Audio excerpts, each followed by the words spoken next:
here with all kinds.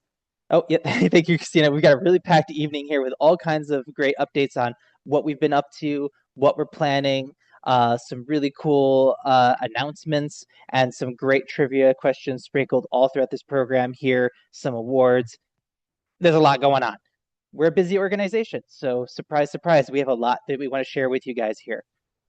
I'm going to go ahead and open things up here, though, in terms of just getting the ball rolling. So for those of you guys who don't know me, my name is Edward Warden. I am the president of Chicago Ornithological Society. And once again, it is my pleasure to welcome you guys here to our annual meeting. I was told to keep my remarks really short because of, like I said, we've got a really packed agenda this evening here. The one thing that I definitely want to emphasize, though, and talk through and really take advantage of my podium here to talk about a little bit is just how proud I am of this organization and this community. And I'm not saying community in the fluffy, like, oh, all our arms around each other and, Vin Diesel just saying we're family. I say that in the sense that the community, the people coming together, the partnerships, that's what drives us. That's what gives everything that we do weight and impact. And I could not be prouder of how we as an organization facilitate that, lead with that, and build that in as a core piece of everything that we do. So what do I mean by that? Well, let's take one of our projects as an example, the Chicago Nighthawk project. If you're not already familiar with it, you should check out our website and find out more about it. We're also going to be talking about that more this evening, but that's a COS project. That's our project. We founded it. We started it. We did all the work to get it off the ground. We own that project. However, that is a great example of a project where even though we are the owners of that project, the leaders of that project, we still rely on partners to see it truly flourish. We rely on partners, for example, like King County Audubon, which has done a tremendous amount of work to rally volunteers in their geographic area to get get monitors out along the Fox River. We rely on partners like the Bird Conservation Network, which also helps us spread the word about this project and did some of the critical research that led up to getting us to a point where we could launch this project. Folks like the Urban Wildlife Institute, Lincoln Park Zoo, with their team of scientists who are able to do data analysis on these birds and the monitoring data we collect that we could never do ourselves. So even though it is our thing, and we're really proud of that, I'm also really proud of the ability of our organization to bring in all these partners and really take that way beyond anything that we could do on our own. And so if there's anything that I hope that we take away from this program this evening is just how critical all of that is. Now, if you read, for example, my warblings in the membership magazine, or you've seen me do this presentation at an annual meeting in a previous year, I might be really harping on this one, but I do feel that it is such an important piece of the lifeblood of an organization here. Our partnerships are key. Nobody who does good conservation work does it without help, does it without partners, does it without their community. And if they tell you that they did it solo, they're probably lying to you. You're never going to see at any point here through this presentation, any point where we don't acknowledge key partners, key individuals, key volunteers, and community members that make what we do possible. We're all volunteers here, myself included. We rely on that community, and I couldn't be prouder of what we have done together. So, next slide.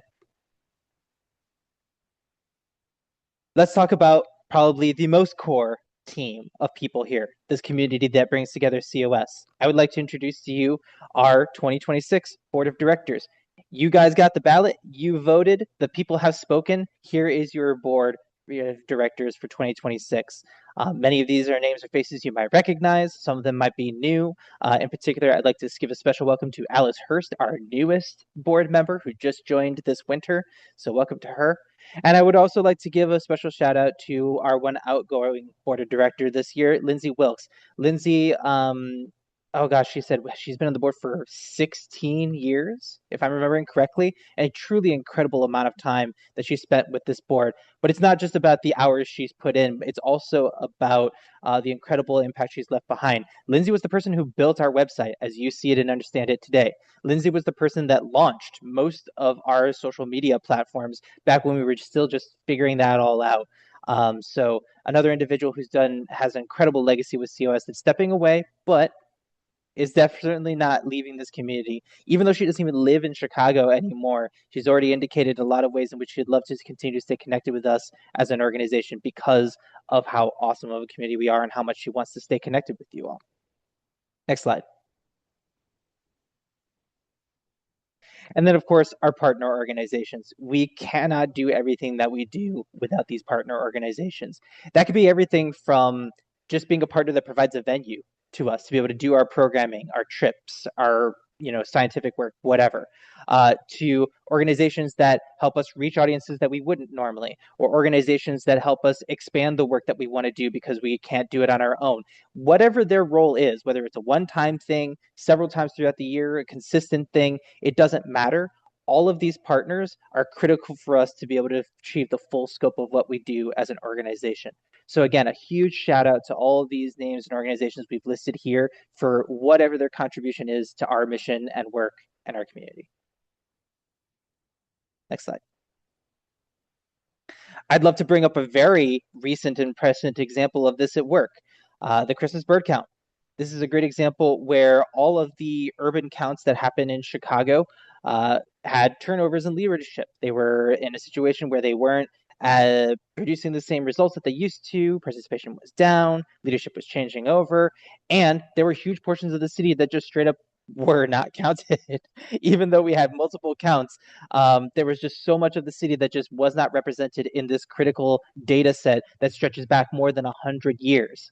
So we got together with our partners. We went to the community. We went to other birding leaders in the area, birding groups, and we figured out how are we going to do this and how are we going to do this right? How are we going to make these accessible to the public in a real way that hasn't been done in a very long time? How are we going to really truly reflect the diversity of birds and people across this city? How are we going to do this? We.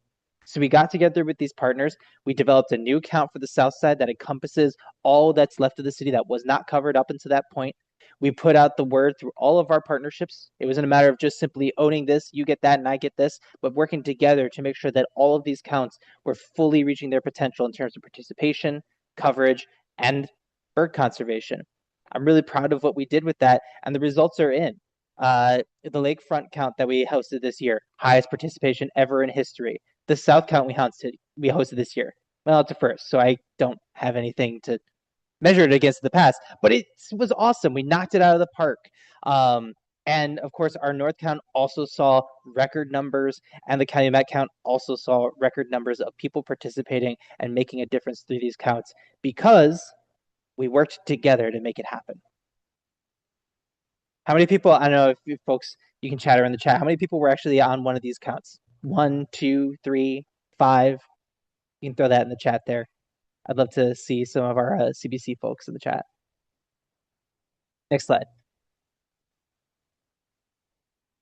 And so with that said, I'm going to go ahead and shut up. I think this might be actually record time for me as far as keeping my opening remarks within the 10 minutes I was allotted. But once again, thank you all so much for being here. We've got a jam-packed evening with all kinds of fantastic updates and information and it's going to be a great evening. And I can't wait to spend the rest of it with you guys here. But with that said, I'll go ahead and pass it off to our newest board member to talk about some of our biggest accomplishments from this last year. So take it away, Alice.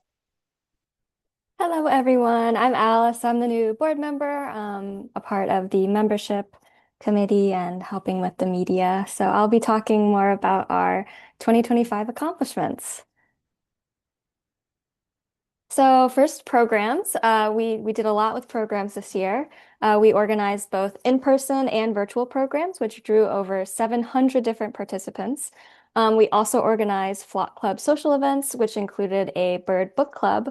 And many of our programs focused on the theme of Year of Green Birding, which included topics like birding by public transit, local and backyard birding, and birding by bike. We also had a great year for field trips, and we really want to thank our field trip leaders who volunteered their time and expertise. They did a lot for us this year.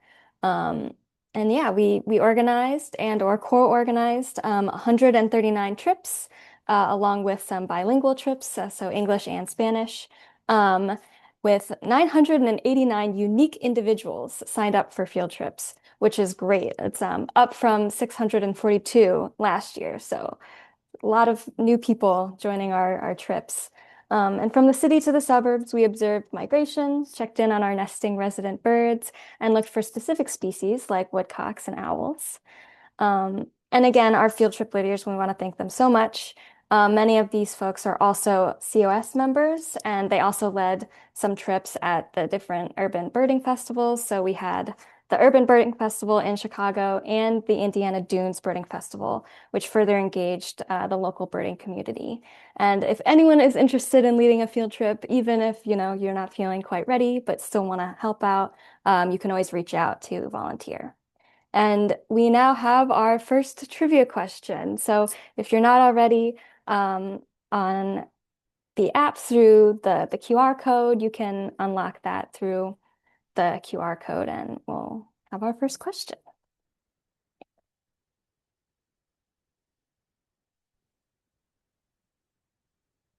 Yeah, so feel free to put in a username and you can choose a fun emoji and we'll wait for some people to come in uh, to the...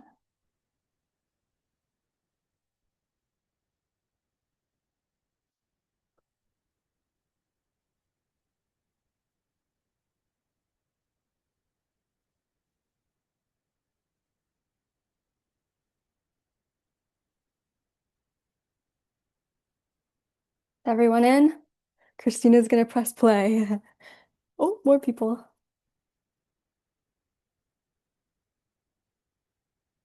Oh, lots of people. Alrighty, here we go. So, our first question. How many species were observed on COS field trips within Cook County in 2025? We have 157, 166, 179, or 192.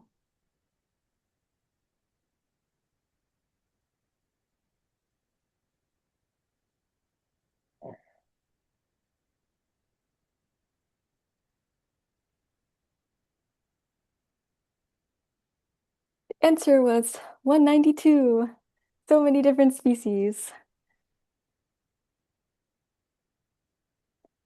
And this is the leaderboard. It'll appear as we go through the different trivia questions throughout the presentation. All right, back to some of our accomplishments. So, talking more about the Calumet Initiative projects. So this committee was kind of revitalized and expanded after a short hiatus following some changes in leadership. But this year we completed a 6th year of banding at the Big Marsh Maps Station. We supported habitat improvement efforts at Park 566 across multiple work days, and we planted native plants and collected seeds. And then we also supported multiple trips, programs, and other partner events at Big Marsh and beyond. And we want to thank all of our volunteers and collaborating organizations. We couldn't do that work without you. And now on to media accomplishments. We did a lot with our media this last year. We published 4 different issues of the Chicago Birder magazine. We had 84 different blog posts, and we grew our social media accounts to over 12,500 followers, with over 7,000 now on Instagram and over 13,000 Facebook group members.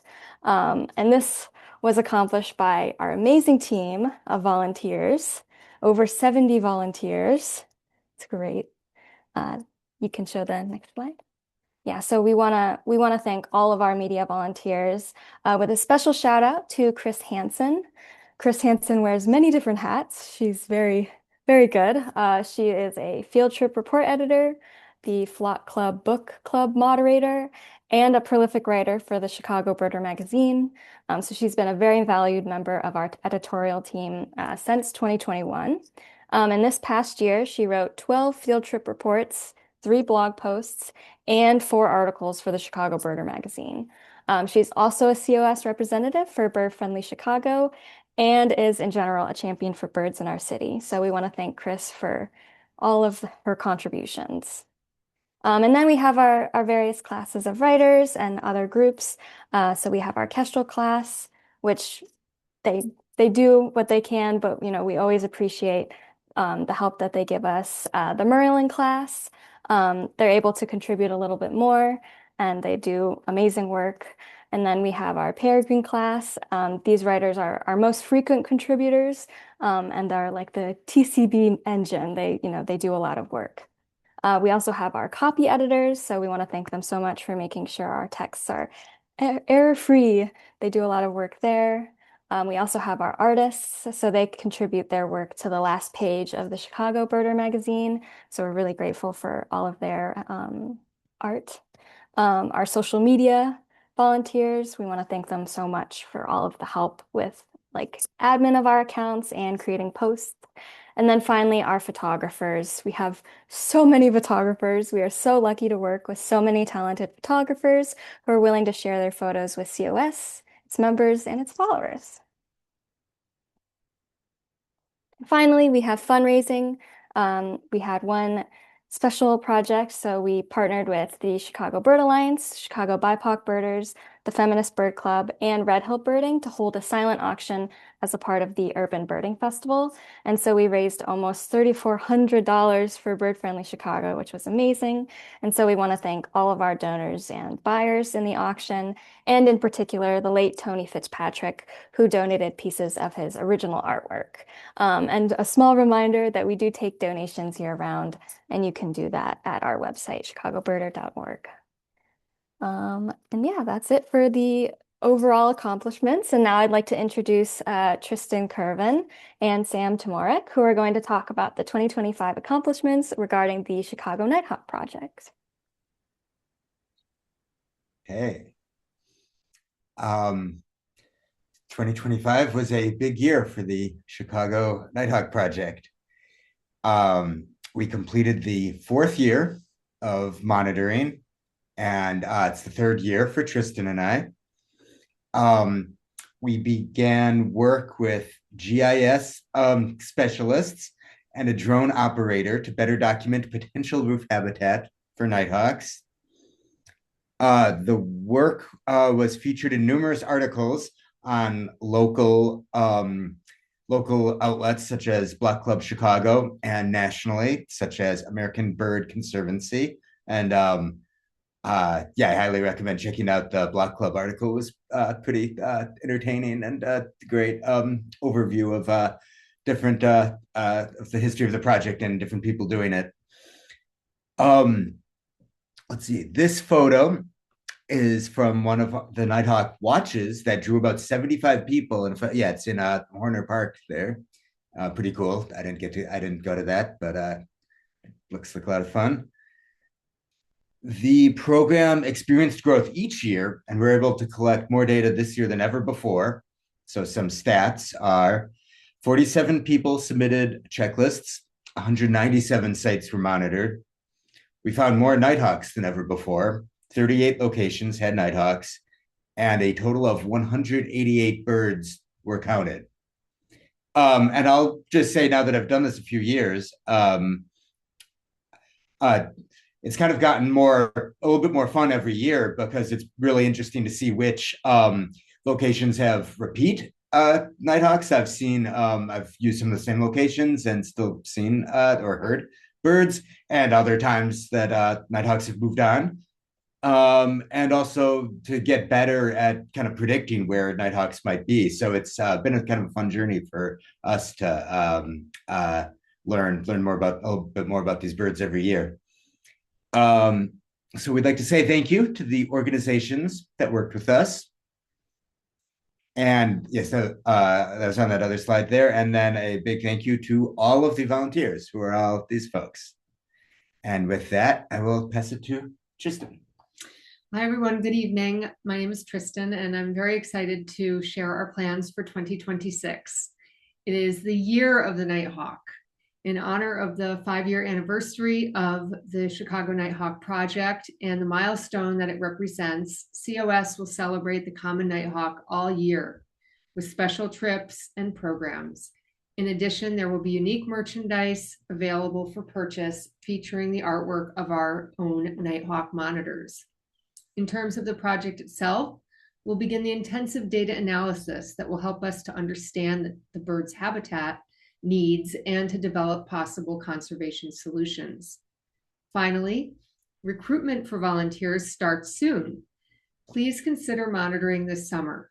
We need more coverage on the south and west sides in particular, so if you can help us expand our coverage in that area or know someone who can, please let us know.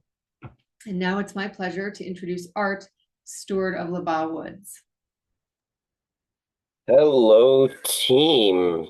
I'm Art. I'm the steward at LaBagh Woods, and I'm going to tell you about LaBagh Woods projects that are happening. So we'll go on to the next slide. But there are a few little trivia questions that are happening.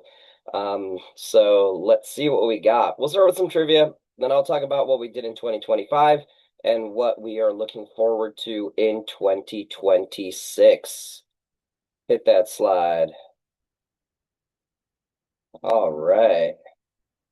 So we do a lot of volunteer events. Let's see if you can guess how many we did in 2025. Seeing that kind of run down.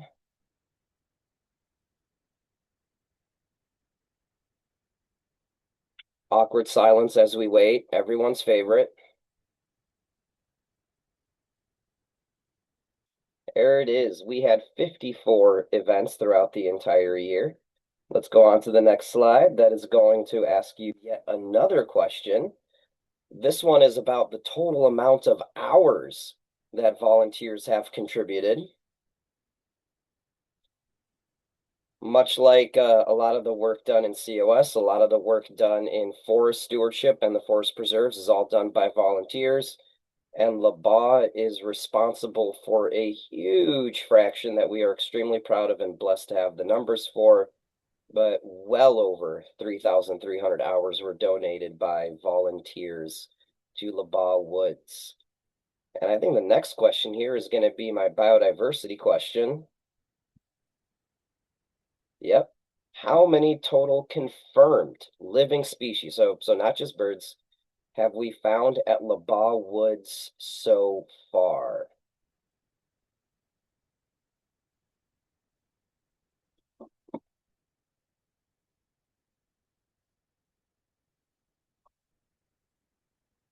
I love the 2,2. That would be amazing.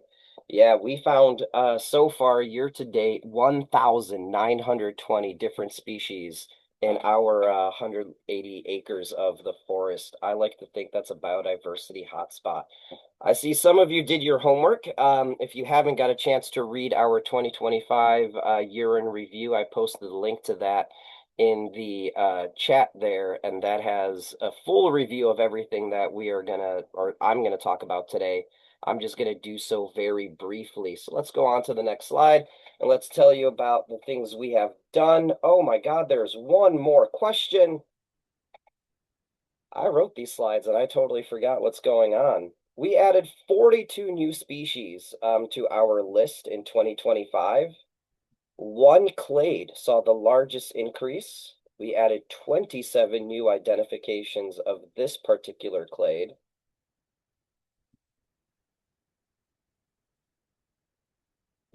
And that would be insects. We do moth monitoring nights, where we just get a whole bunch of nerds with a sheet and fancy camera equipment and iNat, and we added 27 new insects for LaBagh Woods that call it home and habitat in 2025. All right, let's go run to the, ooh, look at that. There's an entire ranking of point slides here. There we go. So let's talk about the first highlight in 2025. We have stepped up our herbaceous layer restoration efforts a lot. We have put a lot of work into collecting and sowing seeds. In 2025, we have seeded about an acre of soil. So that is the size of a football field, all with seeds that we've collected at LaBagh or were donated to us from the North Branch Restoration Project.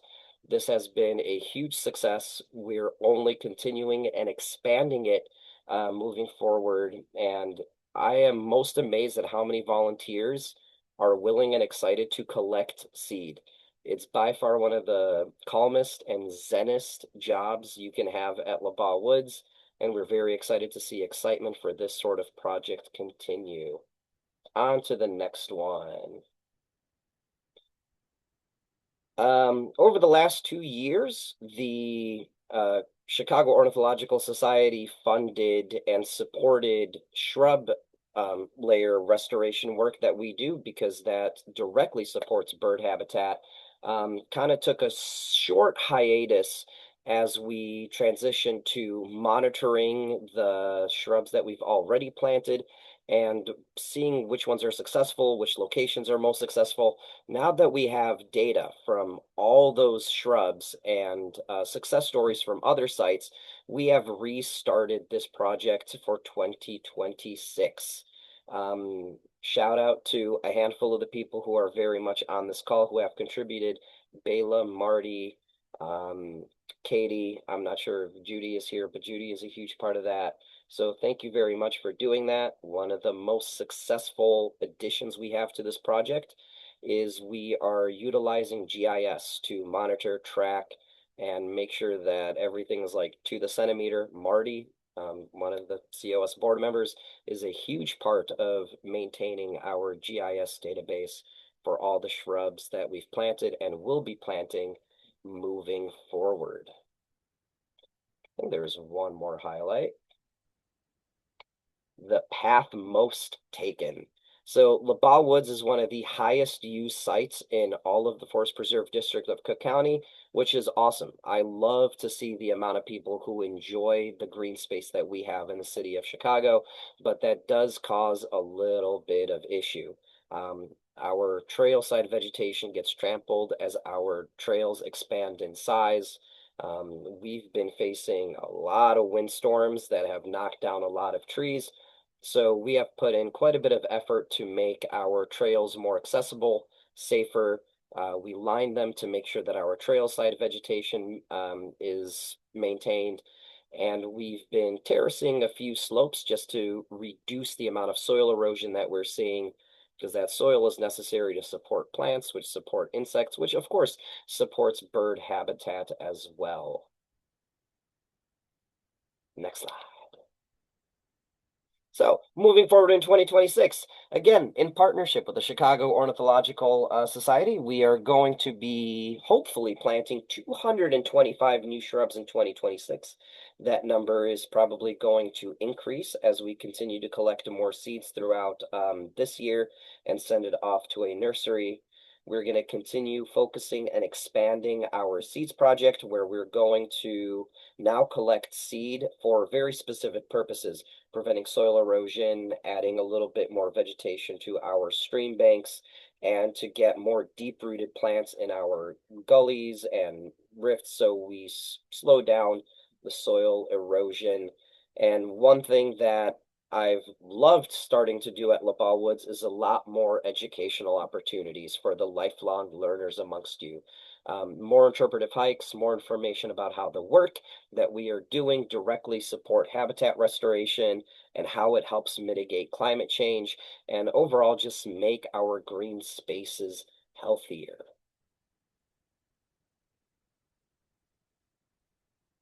And again, for a full report, if you do want to learn more about what we've done in 2025 and a lot more detail about what we're going to continue to do in 2026, the link is in the chat. I'm not sure if AHA Slides lets you open links, but that report takes you to a full explanation of everything. And without further ado, I do believe I get to move on to Katie and Marty, who are going to be presenting awards for volunteers who have donated an exceptional amount of time and effort to the restoration efforts here at LaBagh Woods. Hey, Art, everyone. I want to welcome you to the presentation of the 2025 Chicago Ornithological Society Bird Conservation Awards. This award honors exemplary volunteers who have provided outstanding dedication and contributions on a long-term, consistent basis in the efforts to restore LaBagh Woods. And each person who receives the award is automatically inducted into what is affectionately called the Order of the Buckthorn. Well, it's hard to believe, but COS has been involved at LaBagh now for 11 years. And out of the thousands of folks who have volunteered there, Only the 33 individuals listed here have previously received the Bird Conservation Award. I wanted to first share some sad news. One of our earliest volunteers, Dennis Martin, passed away suddenly this past July. Dennis, along with his wife Linda, was heavily involved in the avian-based restoration of LaBagh since its inception. His efforts and example live on in all that it's been accomplished there, and we miss him dearly. But many of the awardees that you see here continue to provide unrelenting support for LaBagh's restoration. We'd like to extend our special thanks to Art, who became LaBagh's official steward in August. Art's strategic vision, energetic guidance, and inclusiveness makes him a leader whom volunteers will follow to the ends of the preserve. If an idea is proposed, his attitude is, "We will make it so." His enthusiastic "Go team" motivates volunteers, and his deep dedication to LaBagh has so many facets, from his heartfelt communications about LaBagh to his long-range planning to even outfitting his car with a trailer so he could transport herbicide to our workdays. Art, thank you. You are the best. I am turning over the next part of our award ceremony to Marty Flynn, co-chair of COS's LaBagh Committee. Awesome, Katie. Thank you so much. Now for tonight's business. COS is delighted to announce the recipients of its 2025 Bird Conservation Award. Drum roll, please. Our first recipient is Courtney Lee. Courtney has been a steadfast volunteer at LaBagh for years. She stepped up to become certified as a sawyer and a burn boss. That means she's managing those very hot fires that we have when we're burning buckthorn, which makes her even more invaluable to LaBagh restoration efforts. Excuse me. With the Sawyer certification and her confident can-do attitude, she tackles and clears down trees which have fallen on trails and on our precious native shrub exclosures. I think this photo really exemplifies Courtney. On one particular steamy summer midweek workday, I remember I tapped her and I said, "Hey, can you help us with clearing a very heavy log off one of our exclosures?" And she did not hesitate. She donned her heavy and very hot safety gear to liberate a shrub exclosure from a very large tree fall. Courtney's enthusiasm is contagious. Her competence and positive energy have contributed significantly to LaBagh's restoration. Courtney, COS is delighted to recognize your efforts and devotion to LaBagh with this award and to announce your induction into the Order of the Buckthorn. Congratulations. All right, I am pleased to announce the next recipient of COS's 2025 Bird Conservation Award, Bela Lanham. So, fresh off completing the Master Naturalist program, it really did not take long for Bela to rack up key forest preserve certifications like herbicide applicator, tree, forbs, and grasses identification, and most recently, Burn Boss, all to support our restoration efforts. They also stepped into a very important leadership role at LaBagh with skill and passion. As we've increased our seed collection and sowing capacity that Art talked about, additional leaders were really needed to guide the volunteers, and Bela answered the call. He helped to lead efforts to seed that football-sized area in 2025. And then Bela also joined the shrub team, devoting time and energy to collecting native seeds all along the North Branch for our next phase of shrub planting. Bela's innate curiosity about and dedication to the natural world has been a gift to our efforts at LaBagh, and we really appreciate you. So Bela, COS is pleased to recognize your efforts with the 2025 Bird Conservation Award. Congratulations and welcome to the Order of the Buckthorn. And our final recipient tonight is Kat Lay. So, are you wondering what bike riding has to do with LaBagh's restoration? Well, here's the story. You may recall the drought of 2023. We had planted almost 200 precious native shrubs that spring, which were really at risk of succumbing to that drought.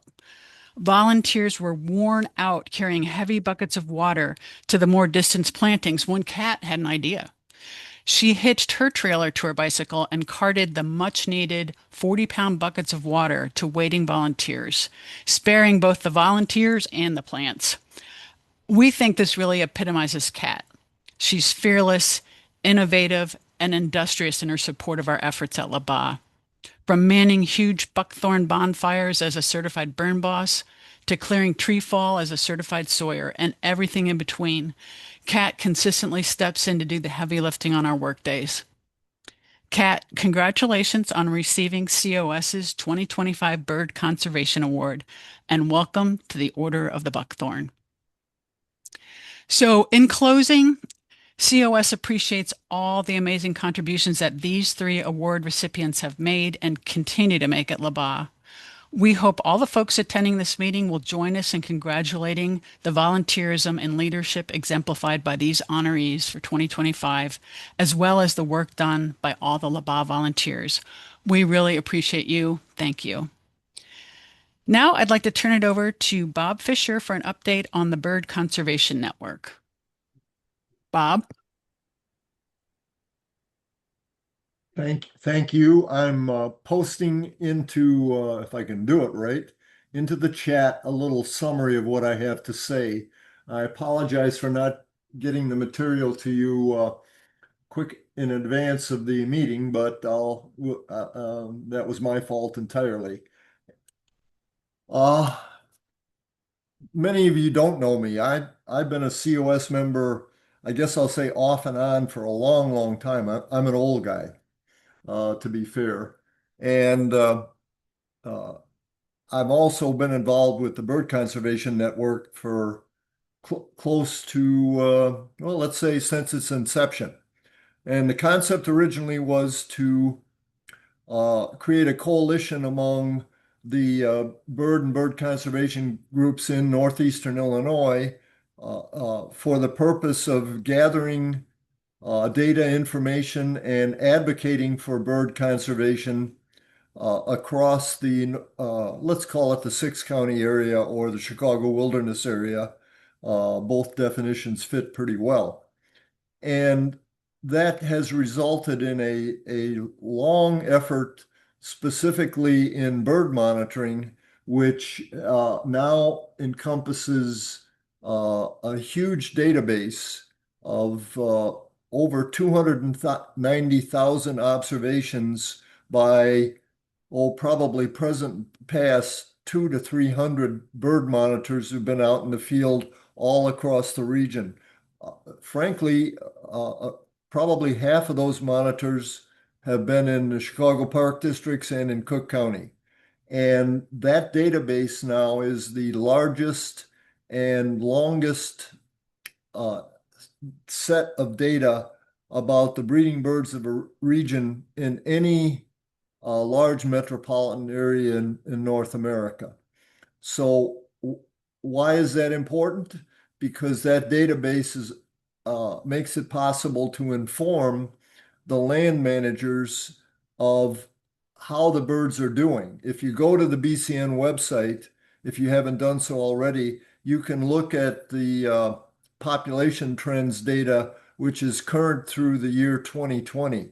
We're contemplating another statistical update. You don't do them every year, but you do them every few years.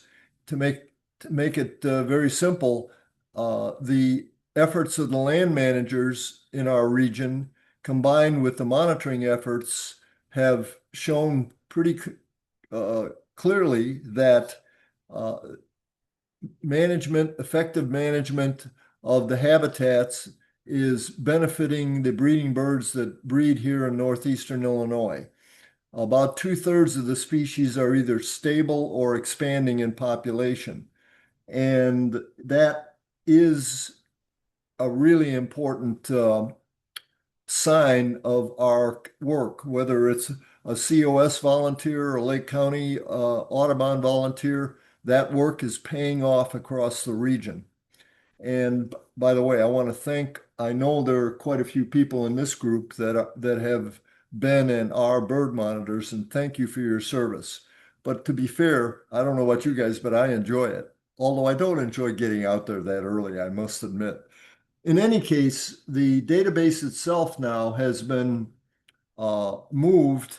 It the data is mostly almost exclusively in eBird, but we've migrated the database, the entire database, to a destination called Nature Counts, and we're also building out more uh, capacity to analyze the data more easily and building in things like GIS overlays about vegetation type, burning regimes, all of those things so that the land managers can make better informed decisions about their management of the breeding bird habitat. And obviously, it's true that the birds are in many respects that old saw the canaries in the coal mine. If the birds are doing well, like at LaBagh, for example, that Arthur talked about, clearly that the habitat management there will and is already benefiting breeding bird species and breeding bird success. Along with the monitoring program, we also are involved in habitat management for the migratory birds that pass through our region. And that, frankly, the so-called Mississippi or Lake Michigan flyway is one of the most important flyways for migratory birds in North America.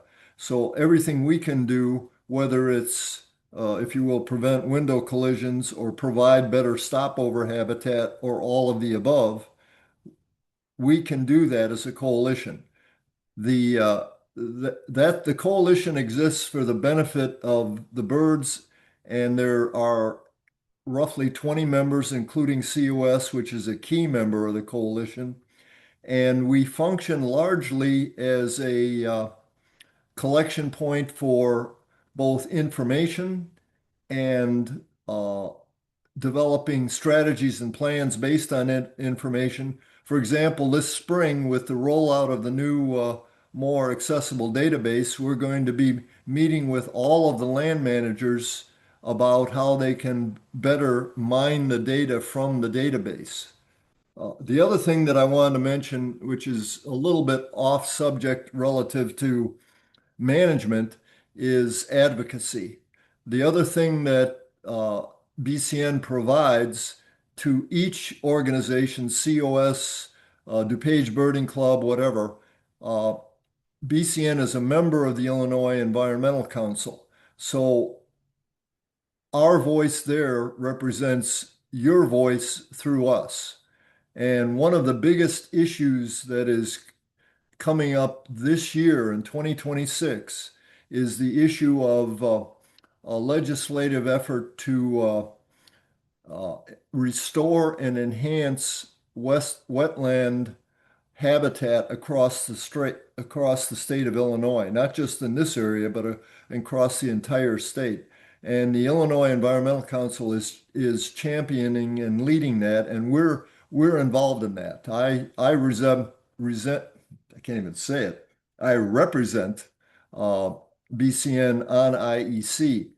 And what does that mean? That means that this spring, as soon as this month and next month, we're going to need to do a lot of advocacy, not necessarily as organizations, but as individuals.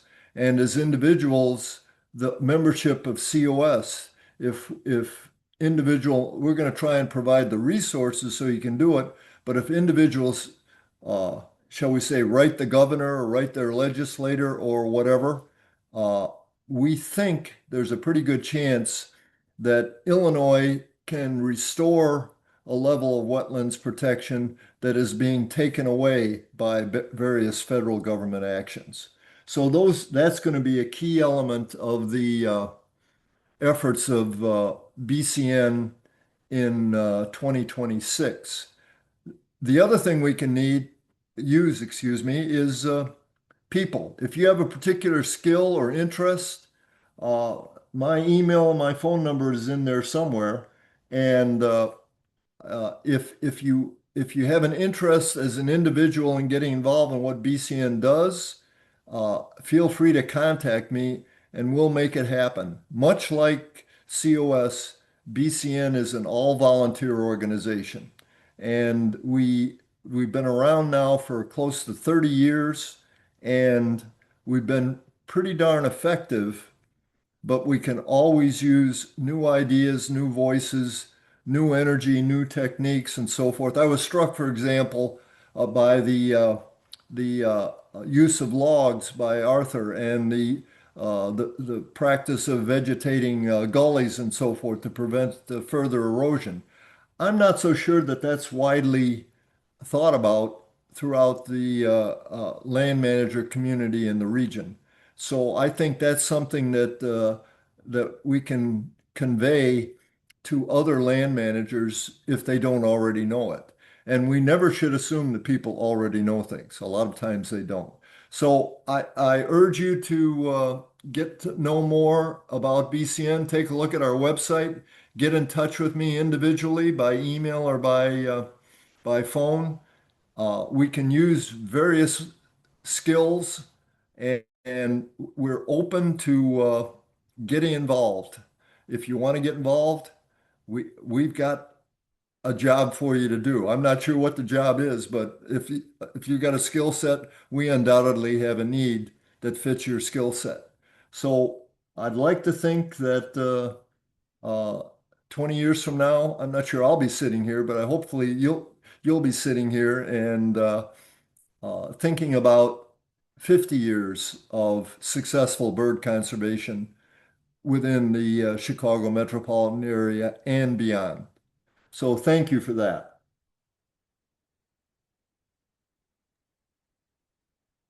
All right, thank you so much, Bob. And you can count on COS to share when there is a need for advocacy and when we do need your help.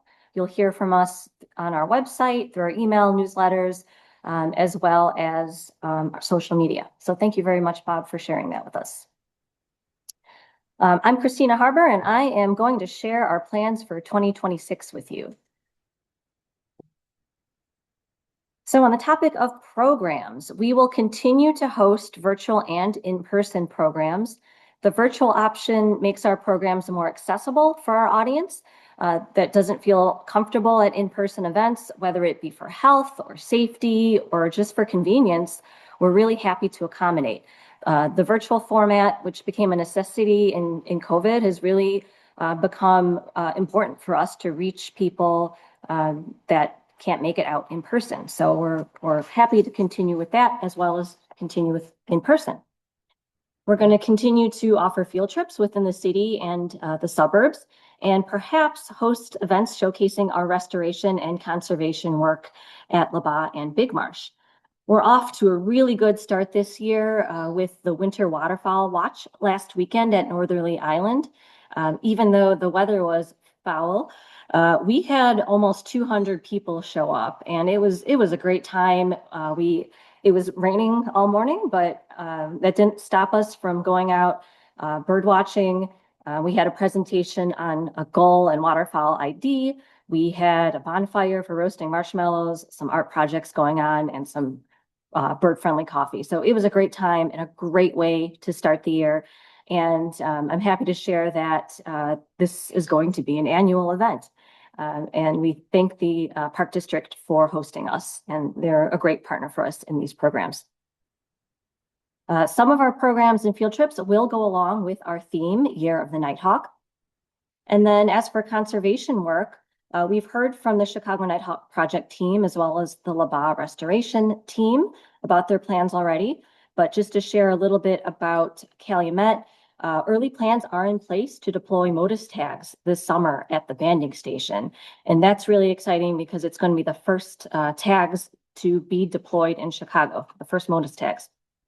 We'll also be working with the Park District to provide bird trips and programs as part of the grand reopening of Marion Burns Natural Area. So Plans for 2026 are shaping up very nicely. Already on the website for registration, you can find informational programs on the Snowy Owl, both at North Park and at Big Marsh. We have a Birds and Bites virtual program scheduled on birding Hawaka. And then we have various field trips as well as the Mud Hen 5K at Big Marsh Park. Those are all open and ready for your registration. And then we'll be adding more events like field trips and Flock Club, Book Club very soon. You can visit chicagobirder.org/events for a full listing of our upcoming events. And then I want to share about the Douglas C. Anderson Bird Conservation Mini Grants, which we established in 2023. The application will be posted very, very soon for the 2026 grant year. We plan to award $2,000 this year to educators and organizations working on youth-driven community projects that further bird conservation, education, or advocacy.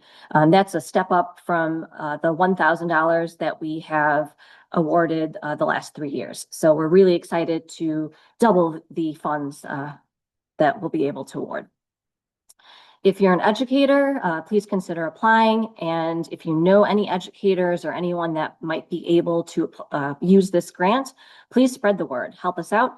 You can find out more information at chicagobirder.org/Anderson-grant if you want more details. So as you can see, we've got a lot to look forward to in 2026. We are excited. And next, I am going to hand it off to Robin Detterline, who is going to go over the 2025 Photo of the Year and People's Choice Award. All right, thanks, Christina. Before we do Photo of the Year, I want to give a big thanks to Christina, who's the one who puts together the presentation and coordinates all the moving parts and gets everything in order. She does an amazing job. It looks easy, but it's not. So thank you, Christina, for throwing this whole presentation together. All right, on to the 2025 Photo of the Year Award and People's Choice Award. All right. As always, we get a lot of great photos from our volunteer photographers. Not all of them make it into the magazine or in the blog. So we like to do this award to showcase all of our wonderful photographers. So let's go ahead and get started and see the top 10. All right, our first finalist. This photograph of Canada geese and way down yonder, that cute little coyote. This photo is by Ima Akagawa, taken in the Calumet area about a year ago now. Ima is not here, but she gave me some words to share about this photo, so I'll read those now. In January, my family and I were on the south side of Chicago looking for ducks. We spotted a flock of Canada geese on the snowy lawn. As I took photos, the geese flew up from the grass and away. As they left, I spotted a coyote chasing after a straggler goose. The goose got away, and the coyote went to look for an easier meal.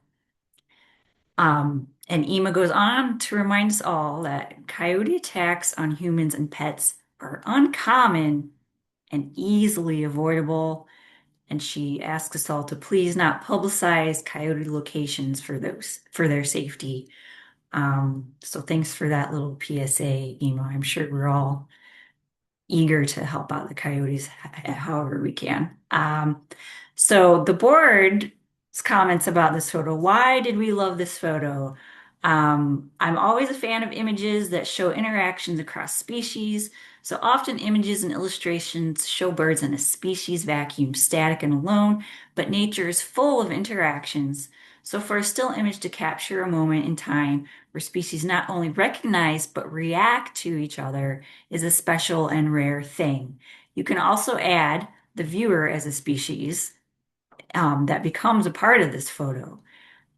Because don't you just feel like you're in this geese? You're finally part of the flock and you're flying along with them. So I feel like you really become a part of this photo. So thanks, Ima, for this photo. And we'll go on to the second finalist now. This photo is also by Ema. I'll share her words about it, about these eastern kingbirds. McCormick Place Bird Sanctuary is a great place to see migrating birds in the spring and fall. My family and I visit here often. One day in August, we found an eastern kingbird nest with chicks and a crabapple tree. This was the first time we had seen birds nesting in that area. We stood far enough away so as to not disturb them and stay quiet as I took pictures. One of the kingbird parents brought half of a cicada to feed the chicks, as we can see. From the board, one of our board members said the photo also drew me in because of the insect's wings and such sharp focus. It took me a moment to figure out what was going on. What a unique motion capture of chicks on a nest. I grew up with a brother and a sister, and we didn't often get treats when we were little. This reminds me of my brother hoarding candy while I sit staring incredulously in the back. Watching baby birds grow is one of the most magical experiences, and this photo captures the magic. So thank you, Ema, for sharing this photo with us. On to our third finalist. This Peregrine Falcon by Terry Elia. Is Terry here? And if so, would Terry like to say anything about this photo? I'm not sure if they are here. Okay. So why did the board love this photo? Well, I mean, it's pretty obvious, right? But to be specific, what an intense photo and what an intense look from this bird. You know, this bird is definitely saying, "Don't you dare." It's so intense. At first glance, you see the beauty, but take a deeper look and you find a gruesome surprise. This photo perfectly captures this predator's attitude, defiant and haughty. Obviously, this falcon is in complete charge. So we just love the attitude, plus the sharpness of this photo. It's gorgeous. So thanks, Terry, for submitting this. On to our next finalist. This Lovely Morning Dove by Annie Grish. I believe Annie is here. If so, would you like to unmute and say anything about this photo? Sure, yeah, I'm here. As those of you who've been birding with me may know, I'm probably Mourning Dove's #1 fan. I know they're super common. Most people don't get too excited about them, but I just love them. Always trying to hype them up. Often joke that I think staring deep enough into a mourning dove's eyes could fix me. So this photo is just one of many, many attempts that I've made to try to convey the magic of the humble mourning dove. So Thank you so much. We absolutely loved this photo because we too like to hype up these common species that don't necessarily get the love that they deserve. As one board member said, familiarity is often the bane of many of our loveliest birds, like cardinals, blue jays, and also mourning doves. Until recently, I didn't know they developed a lovely blue eye ring during breeding season. And only today did I learn that they also sported a golden blush on their necks. I also love how the iridescence on the dove, which you don't often see in person, matches the colors in the blurred background. So just a beautiful photo. Thanks so much, Annie, for sharing. We can go on to our next finalist, this greater white-fronted goose by Sven Kranz. Sven's is not in attendance, but he shared these words about his photo with me. This photograph was taken on an unseasonably warm October afternoon at Montrose Point Bird Sanctuary. This greater white-fronted goose was a lifer for me and far outside its typical range, so I hurried to see the bird and document the moment. I captured a quiet pause between grazing, a moment when it almost felt as though the bird was posing for me, making the encounter especially memorable. I was fortunate that the lighting that day was ideal and the lingering fall foliage made it for a warm and colorful backdrop. What began as a fleeting encounter became something more meaningful when the bird remained at Montrose for several weeks, allowing many in our birding community to observe it amongst a large flock of Canada geese.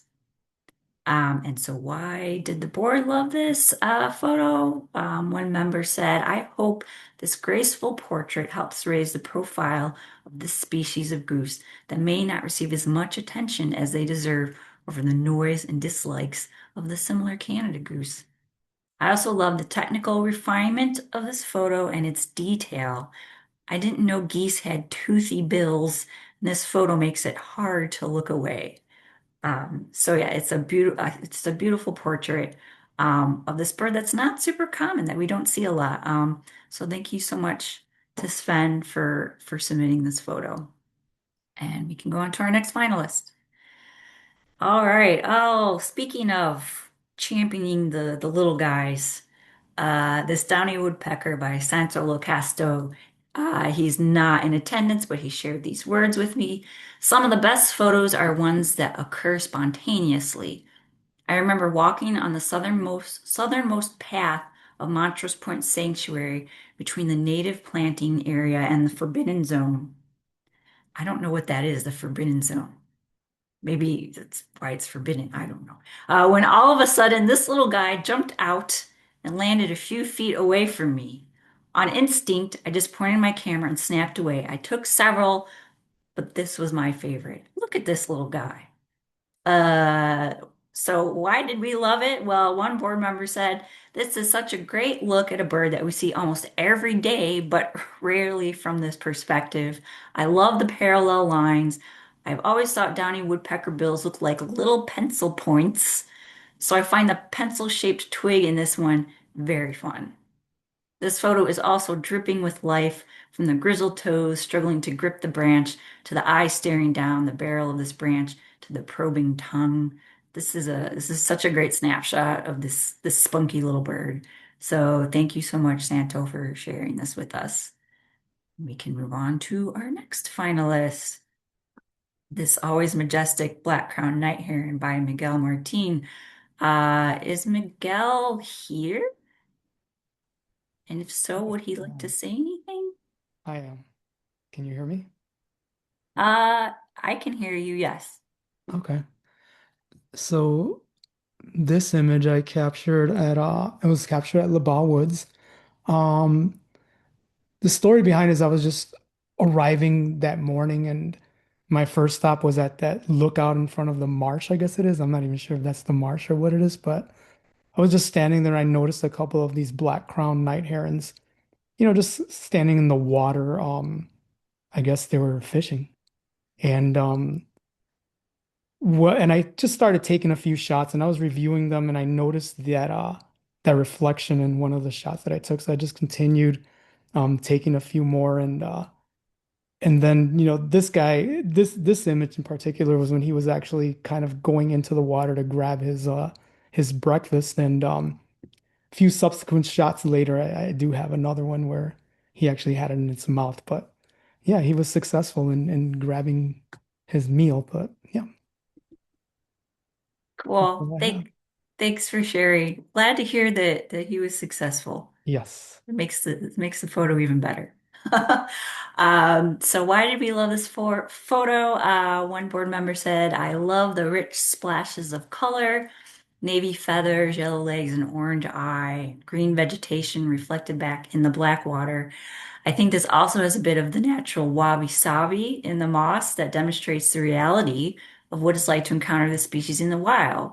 So that's to say, the marshy area with imperfections, it's not necessarily crystal clear water. It's a little murky, but that authenticity is what really makes this photo shine. So thank you so much, Miguel, for sharing this. On to our 8th finalist. All right, look at this little guy. Oh, it's dainty yet fierce little American redstart by Alex Munch. Alex, are you here? Would you like to say anything about this photo? Yeah, I'm here. Yeah, so this was just right place, right time. I had every excuse in the world back in May not to go out that weekend. My buddy canceled on me that morning. I was getting over a sprained ankle. I slept in a little bit too much, but hauled out to LaBagh, hiked down to this big fallen tree by the river, and I lost track of time for about 2 hours. It was lousy with red starts all over and a bunch of other warblers. I went through, I think, 4 memory cards trying to get all the photos during that time there. And then when I got home, I was just over the moon with how many great shots I got, not just of the red starts, but everything else that day. And it was very, very much worth it. Last minute I decided to go anyways, and I was very much rewarded and very happy for it in the end of the day. Well, we're super glad you decided to go out too. We absolutely love this photo. One of our board members said, "This is such a crisp picture that showcases the always beautiful juvenile of the species, which isn't often sought after. We always want the Halloween bird, the orange and black fancy guy. But we love this take on this bird. The dark lore is starting to come in, make him look a little grumpy, but apparently he wasn't too grumpy to take a break because he was able to take a break from his incessant flickering to allow this compositionally perfect portrait. Like you couldn't hope for a better portrait of a warbler. So we absolutely love this photo. Thank you so much, Alex. And we can go on to our next finalist. Wow, look at this one. These are all these photos are just so breathtaking. Oh, we're so lucky to have all these photographers in this area. So this sandhill crane by Madhu Nokatoti. Madhu gave me some words to say about this photo. The story behind the shot. There had been reports of a sandhill crane at Montrose Point, and thanks to the incredible birding community, I was inspired to head out and see if I could find it. This was my first time ever seeing a sandhill crane along the lakefront. I mean, I think this is probably my first time seeing one in this picture, a sandhill crane on the lakefront. Though I'd previously seen them in more inland forest preserves. It was one of those beautiful early mornings that required a particularly early wake-up call, but it was absolutely worth it. The crane was peacefully strolling along the shore, foraging in the quiet of the morning, with very few other birds around. The setting was perfectly serene, and I felt incredibly lucky to be in the right place at the right time to capture the shot. So we're lucky too, because this is such a unique photo. This crane in this shot, in the scene. Our board said, "Here's a photo that could have been shot on a warm Florida beach or a bitingly cold Great Lake shore. Sandhill cranes seem equally at home in either of these places and many in between places. Their migrations seeming to string together bird watchers across the continent. This photo captures the wonder of urban birding and reminds us that the land we are on belongs to nature." So yeah, I think this photo says a lot. So thank you so much, Madhu. Appreciate this photo. And I believe now we're on to our last finalist. This lovely, striking black-billed cuckoo by Ian Sarmiento. Ian gave me some words to say about this photo he took. It was taken on Memorial Day last year. He says, "I decided earlier in the spring to do more birding in the forest preserves near my house. Rubio Woods is one of the nearest to my house, but I largely ignored it. And whenever I went there in the past, I never ventured past the parking lot. Mm-mm-mm. This day, I decided to go beyond the parking area and dedicate a good amount of time in this local patch because of the holiday off work. I didn't even get 100 yards from the parking area when I heard the familiar croak call of a black-billed cuckoo. The call was so distinct I could not believe my ears. The bird was also very cooperative with my camera as it hunted for larvae within 10 to 15 feet from the bike trail. What? This is unheard of. Uh, this experience made me realize the awesome birding this patch offered and that I wasted all these years ignoring my nearby treasure. Oh, the regret. I can imagine. So yeah, obviously we love this photo.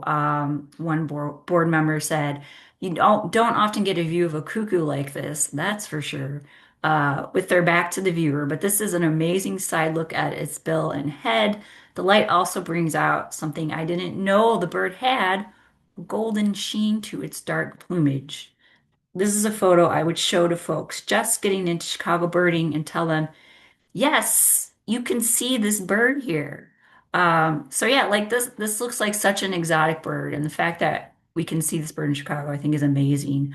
Um, and all these photos just always sort of illuminate things. Like we're all bird fans here, but it seems like we learned something new from these photos.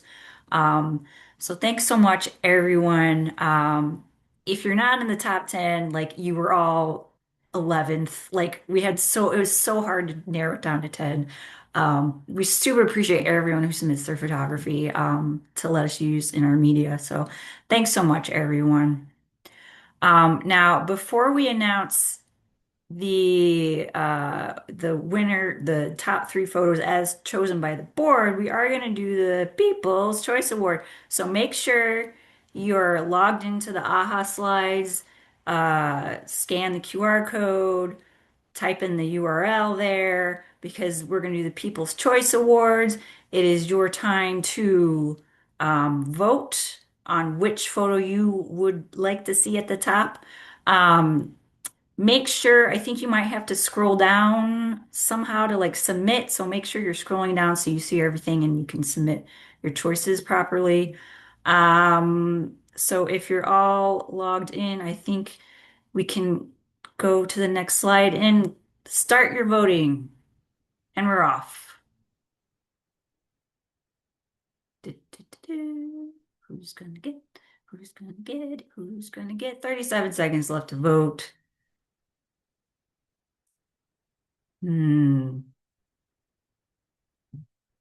This is so hard. They're all so wonderful.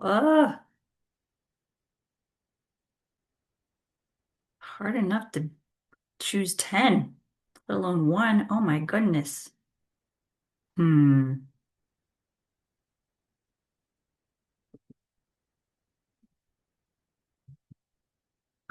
Oh, all right. 5. Get your votes in. 4, 3, 2.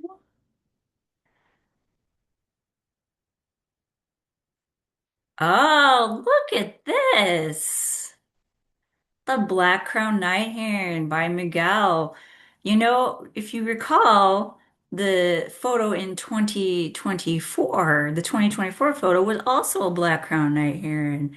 So I think we're all really digging the herons, obviously. But also, just like we get so many great shots. And thank you so much, Miguel. Like, awesome job. You are the fan favorite. So yeah, very cool. Thank you. Yeah, thank you. All right, so should we go on to the board's choices then? Uh, Third place COS photo of the year is going to the Black-billed Cuckoo by Ian. Thank you so much, Ian. Such a stunning shot. All right, second place is our lovely little Downy Woodpecker. This cute little guy. Oh, love him so much. Thanks so much, Santo. Congrats.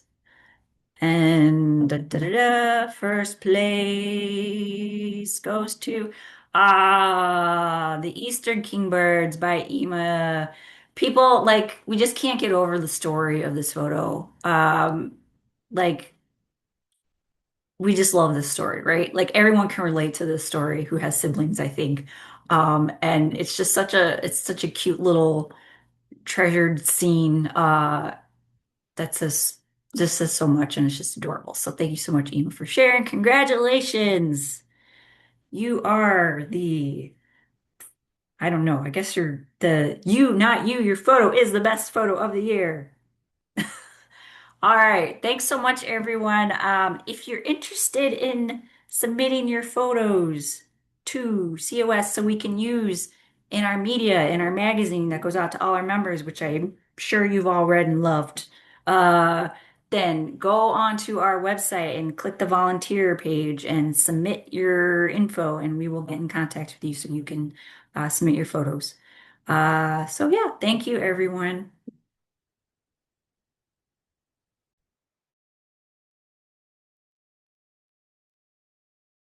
All right, everyone, it's time for more bird trivia. So my name's Chris. Unfortunately, the node who is the one who actually made all these wonderful trivia questions isn't able to make it here today. So I'm filling in instead. Um, uh, I should point out, or should just comment that if you've ever watched Jeopardy and like wondered whether or not the host knows the answers to the questions or the answers they're giving, or the questions to the answers that they're giving, I don't know the answer to that. But I can say honestly, I did this quiz yesterday and I did not do well at all.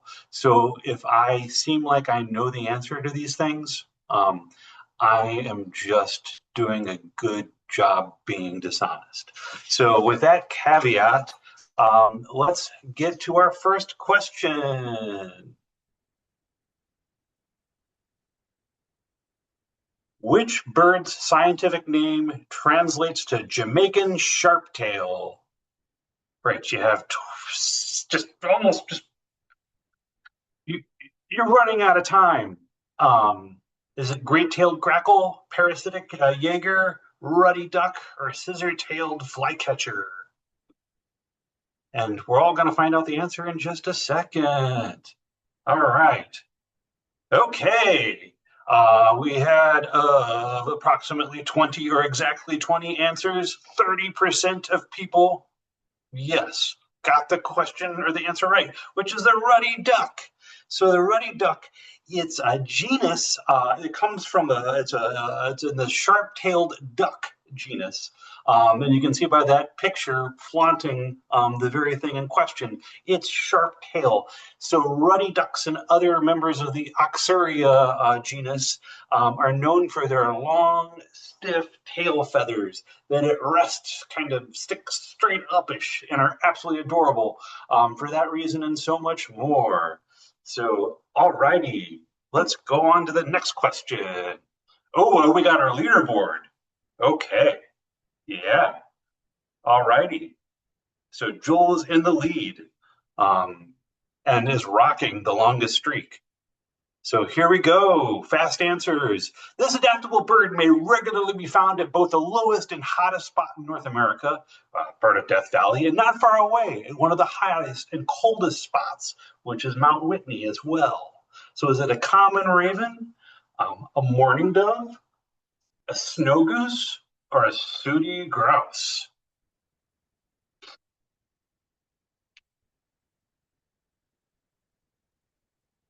And we are running out of time. Okay, we had 21 people answer this time, and the majority got it right, which is the common raven. So common ravens, just ridiculously smart and adaptable. And actually, it turns out that part of Death Valley and Mount Whitney, straight shot, it's only about 85 miles. So a raven could probably get there in not that much time. But they don't come to Cook County very often. Although we should say back in 2024, it was the first and only sighting of a common raven. Not sure if anyone here got a chance to see it. But yes, common raven is the answer. So how are we doing? Joel is still rocking that streak. Can you keep it up though? And a couple people are tickling, you're just not too far behind him, such as Edbird, Katarina, and ASH. You know who those people are, I think. Anyway, okay. Let's keep going. Here we go. This raptor's common and scientific names refer to its feathered legs, much like a hare's.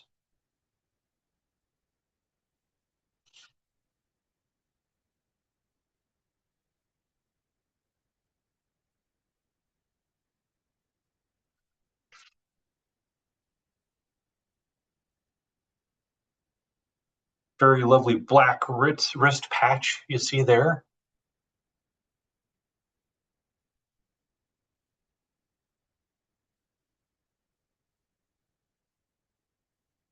Okay, rough-legged hawk.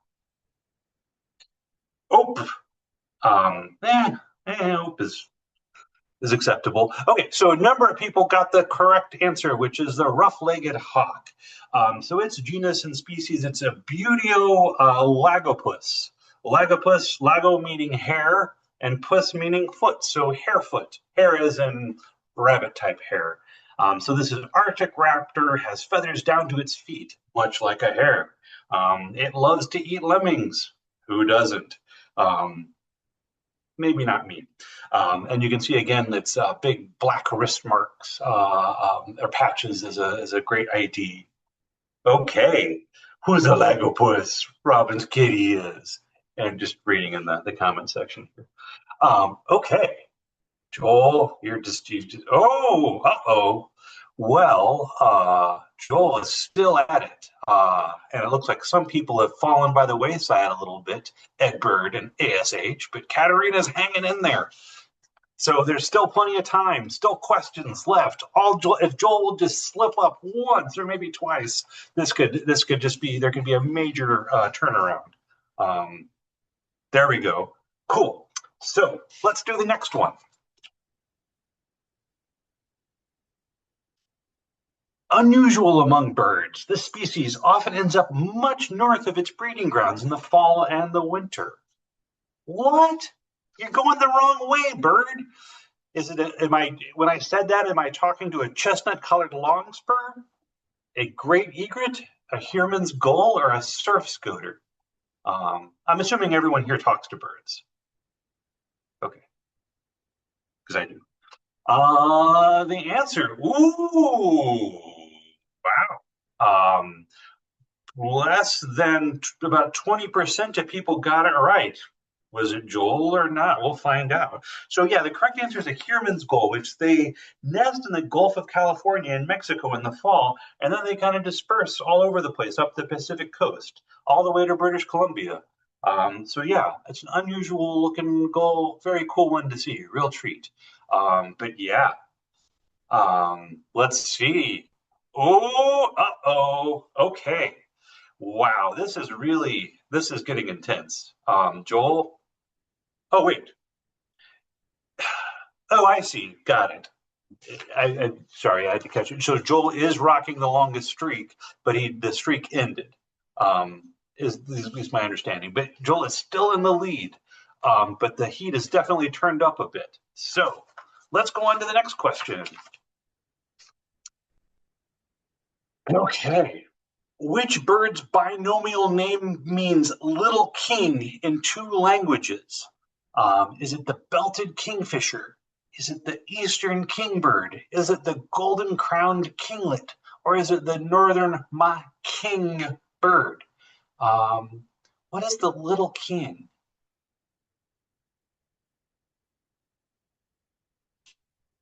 Time's up.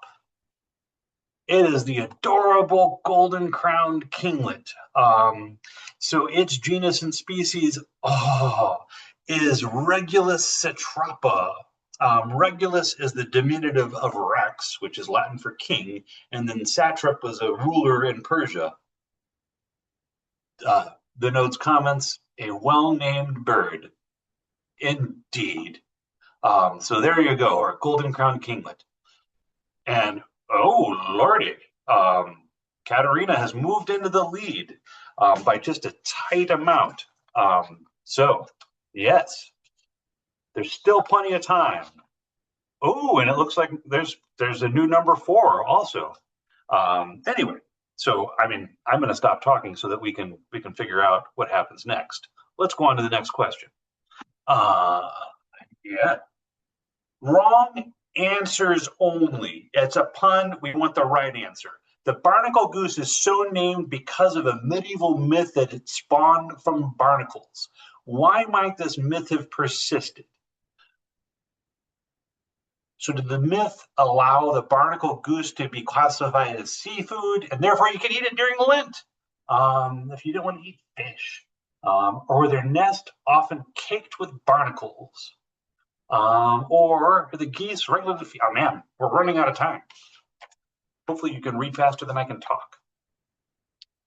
Okay, so yes, the correct answer is the myth allowed barnacle geese to be classified as seafood and therefore permissible during Lent, much like capybaras, the world's largest rodent, which also can be eaten during Lent. So you could have a great capybara barnacle goose meal and not run afoul of the Pope. Yeah, and I should also say answers, or ANSER is Latin for goose. Yeah. Okay.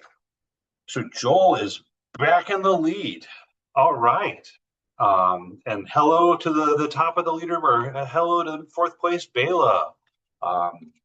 Still anyone's ball game, as it were. Let's do the next question. This is my favorite one.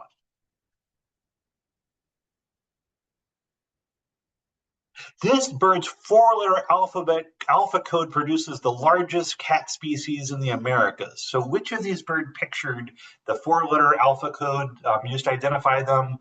Which one of those also is the largest cat species in the Americas?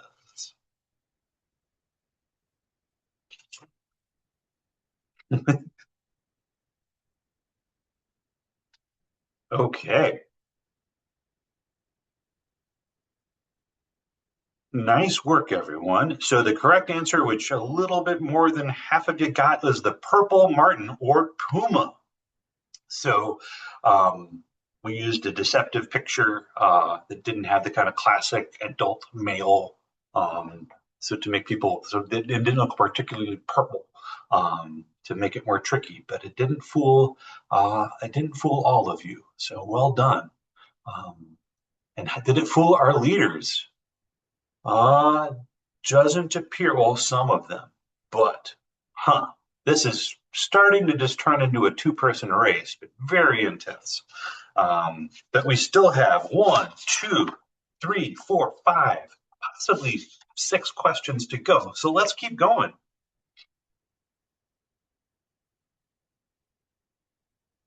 Rank these birds based on their typical migration length from largest to shortest. So you have a little bit of extra time to try to figure out how to do it. You just got to kind of grab and pull and sort around. But it's from longest distance that they migrate to shortest.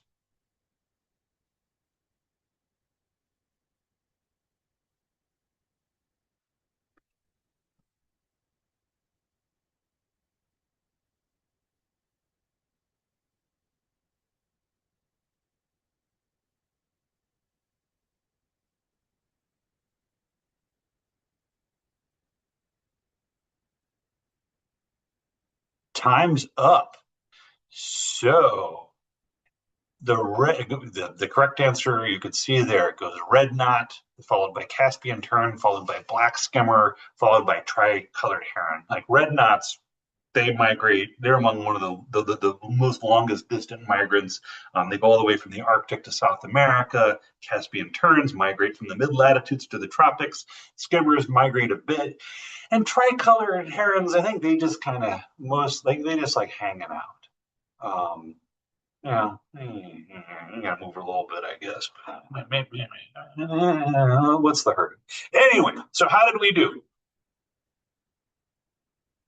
Okay, right on. Okay, so Joel his lead has expanded, but there is still plenty of time, even for some people further back from than Katarina to make a real power move. So let's see what happens. Oh yeah, one sold in the pet trade as the Hollywood finch. What do we call this familiar and cheerful bird?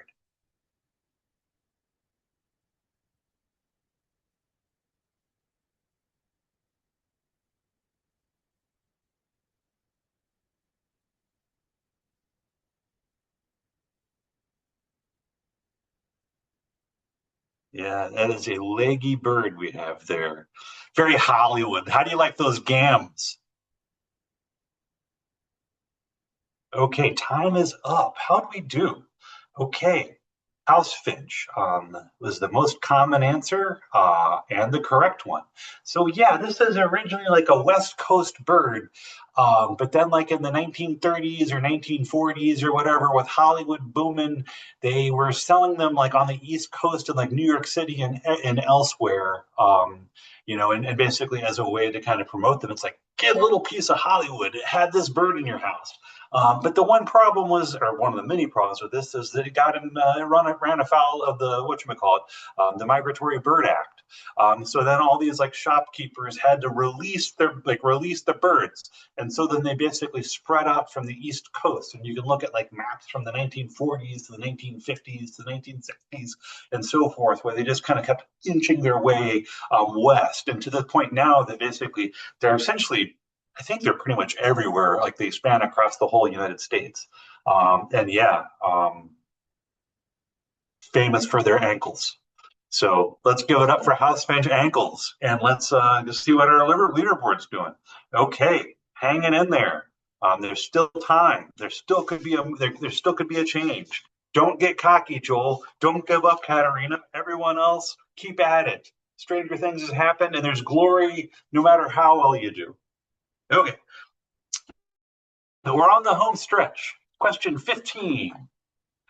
Wrong answers only, LOL. Old world birders know this bird is a goosander. What do North American birders call it if they don't call it a goosander? Do they call it a common goldeneye, a common merganser, a hooded merganser, a snow goose? Or do they just call it a goosander because they're snobs?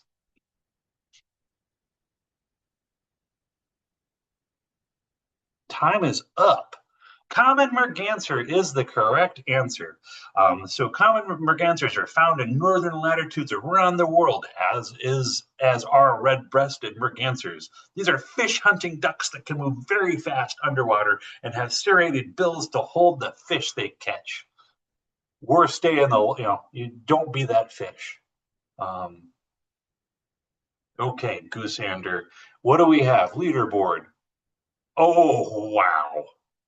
That's a photo. Like if this was the end, this would be a photo finish. The judges would have to confer. But this is so intense. I don't know if I can keep going. This is just too much, but I have to. We have a couple questions left. Let's do it.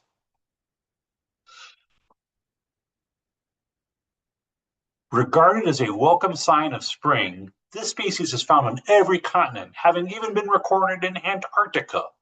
Talking about a barn owl, or a barn swallow, or a black-crowned night heron, or everyone's favorite bird, house sparrow.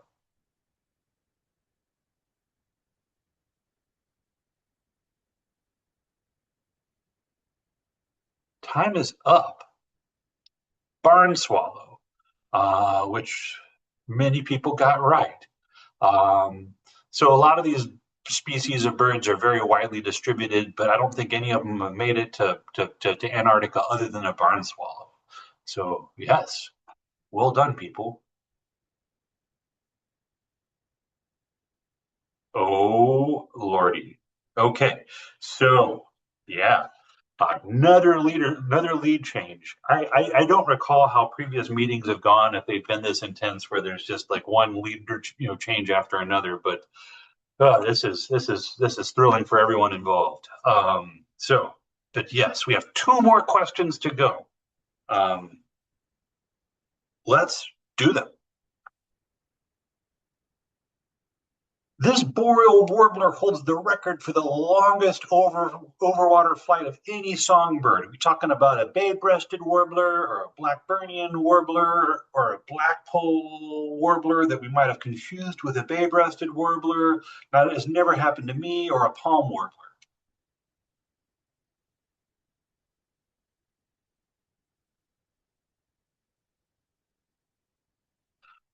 Correct answer is blackpoll warbler. Yeah, like so in the spring, my understanding is that they take a pretty overland route, and don't necessarily take their time. But then in the fall, basically a lot of them will just or all of them will launch off like the eastern seaboard, anywhere from like Long Island down, to like the mid Atlantic states. And they just like launch out over the Atlantic Ocean. And a lot of them fly straight to South America. I think like some of them stop in Bermuda or something like that, but a lot of them just like fly 2,000 miles.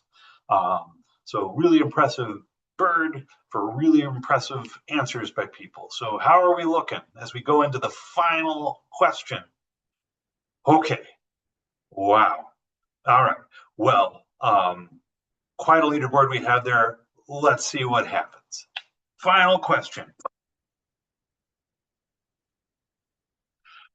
And it's a bonus question. Which bird is the black-polled warbler in non-breeding female or immature plumage? The first one or the second one? Um, uh, those pictures are kind of tiny, but you can see what you need to see.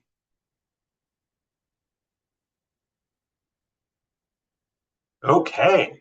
Our Baypole warbler identification is pretty strong. Well done for people who got that right. This would have been my worst nightmare having to do this. But anyway, so yeah, on the left we have the bay-breasted warbler, how they appear in the fall, and on the right we have the black-polled warbler, how they appear in the fall. Very confusing birds. Just to tell the difference, I think there's a number of different features, but one thing to go by is those yellow feet that the black-polled warbler has. You can also kind of see in the undertail coverts, kind of under the tail in the back, the bay-breasted warbler, it looks kind of more yellowy, buffy, and the black-polled warbler is much more white back there.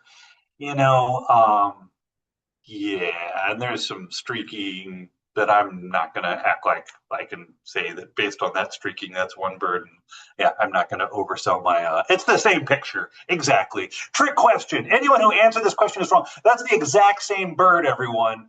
I'm kidding. Fall warblers can be confusing and hard. We've all been there. But anyway, so how do we do?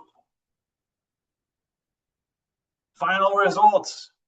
Well done, Katerina. It was neck and neck for a while, but you really pulled away at the end. So well played, Katerina. Maybe you were like kind of hanging back, letting people wear themselves out before you really turned it on. So congratulations to Katerina, to Joel, to Madhu, and John. Yeah, and for everyone else who participated as well. So yay. Bragging rights. Katerina, if you're ever on a field trip, please, when you introduce yourself, just like flout up how much that you won this and you dominated. And that if anyone ever has any bird trivia questions, they should come to you. So congratulations again. Yeah, and congratulations to everyone, and thanks for participating. So yeah, that's trivia for this year. I will hand it over to our fearless president, Edward.